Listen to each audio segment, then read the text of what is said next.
बिस्मिल्लाहिर्रहमानिर्रहीम। अस्सलाम वालेकुम स्टूडेंट्स, होपफुली आप सब खैरियत से होंगे। स्टूडेंट्स, आज की इस वीडियो में हम प्रैक्टिकल ज्योमेट्री चैप्टर नंबर 13 की सेकंड एक्सरसाइज 13.2 का क्वेश्चन नंबर 8 एंड 9 डिस्कस करेंगे, जो कि तकरीबन सिमिलर हैं। और इन दोनों क्वेश्चंस में हमने बेसिकली डिस्कशन करनी है कि एक हेक्सागोन आप कैसे बनाते हैं। ठीक है, फ़र्स्ट ऑफ़ ऑल हमें हेक्सागोन का थोड़ा सा इंट्रोडक्शन पता होना चाहिए कि ये क्या है। हेक्सागोन बेसिकली एक ऐसी क्लोज्ड शेप होती है जिसकी 6 इक्वल साइड्स होती हैं। हेक्सा मीन्स 6, ठीक है। तो ऐसी एक क्लोज शेप जिसकी इक्वल साइड्स हों और कितनी हों, 6 हों, उसको हम हेक्सागोन बोलते हैं। ठीक है, अब जब हम हेक्सागोन का केस यहाँ पे डिस्कस करते हैं तो हेक्सागोन दो डिफरेंट स्टाइल से हम यहाँ पे ड्रा करेंगे।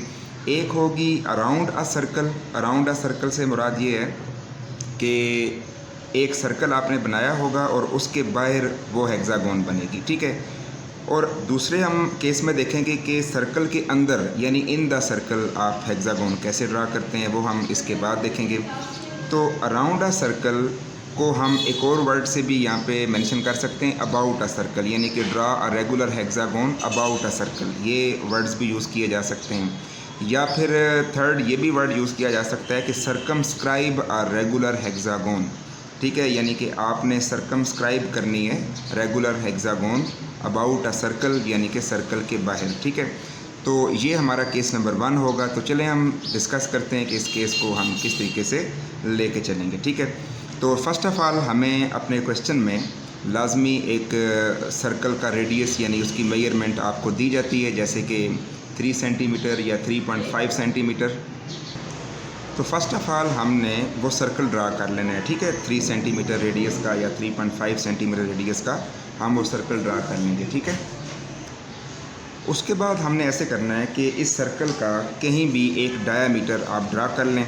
आपको पता है कि डायामीटर एक ऐसी लाइन को कहा जाता है जो कि सर्कल के सेंटर को टच करके गुजरती है। ठीक है, तो आपने इस तरह से एक डायामीटर इसका बना लिया। ठीक है, अब ज़रूरी नहीं है कि आप डायामीटर जो है वो इसी तरह बनाएं, आप ऐसे भी बना सकते हैं, ऐसे भी बना सकते हैं, जैसे भी आपको सूट करे। ठीक है, अब हम इसके एक पॉइंट को पॉइंट ए कह लेंगे और दूसरे पॉइंट को हम बी कह लेंगे। ठीक है, इसके बाद अब हम ऐसा करेंगे कि कंपस को पॉइंट ओ से लेके ए तक आप ओपन कर लें।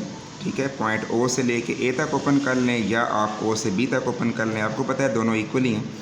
तो ओ से ए या ओ से बी तक ओपन करने के बाद अब आपने ऐसे करना है कि पॉइंट ए पे अपना कंपस रख के, पॉइंट ए पे कंपस रख के आप यहाँ से एक इस तरह से आर्क लगाएंगे। ठीक है, ये देखें आपने यहाँ से एक आर्क लगाई, ये आप एक आर्क कैसे लगाएंगे, ये एक आर्क लग जाएगी। ठीक है, अच्छा अब ये जो आर्क आपने यहाँ पे ड्रा की है, ठीक है, ये जो आर्क आपने ड्रा की है, आप ऐसा करें कि इस आर्क के दोनों एंड पॉइंट्स को भी एक एक नाम दे दें। फॉर एग्ज़ाम्पल इसको हम सी कह लेते हैं और फॉर एग्ज़ाम्पल इसको हम डी कह लेते हैं। ठीक है, अब हमने ऐसे करना है कि सी और ओ को ज्वाइन करते हुए एक और लाइन ड्रा करनी है। ठीक है, सी और ओ को ज्वाइन करते हुए, जैसा कि आप ऐसे देख सकते हैं कि मैंने सी और ओ को ऐसे सीध में रखा और फिर यहाँ पे एक डॉटेड फॉर्म में लाइन ड्रा कर दी।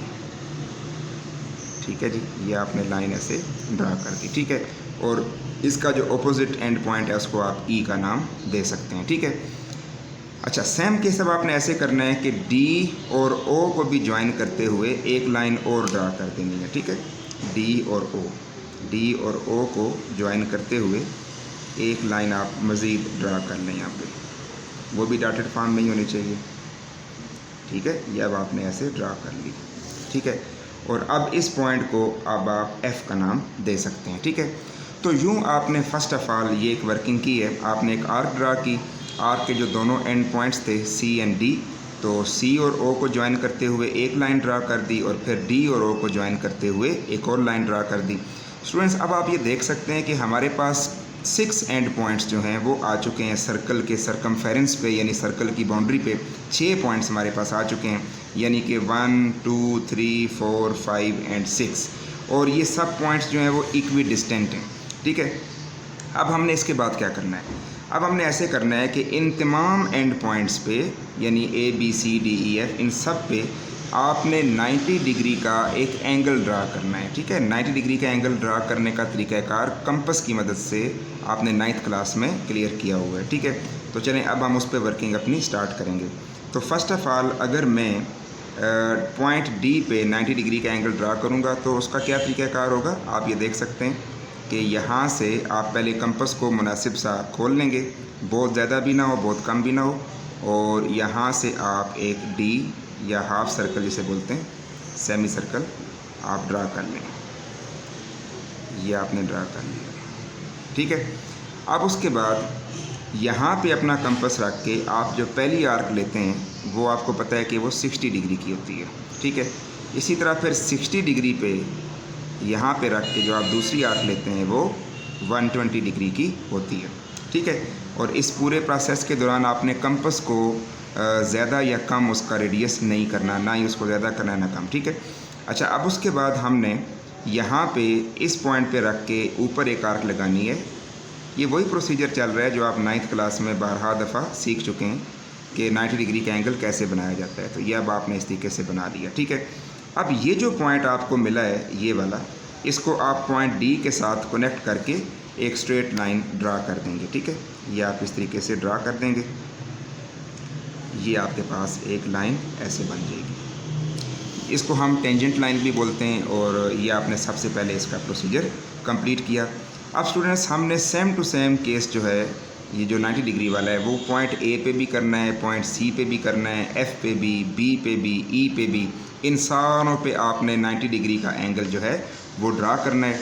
अब इसको मैं आपको ज़रा बुक के एक इमेज में दिखा देता हूँ। ये देखें आप, ये आपके सामने बना हुआ है।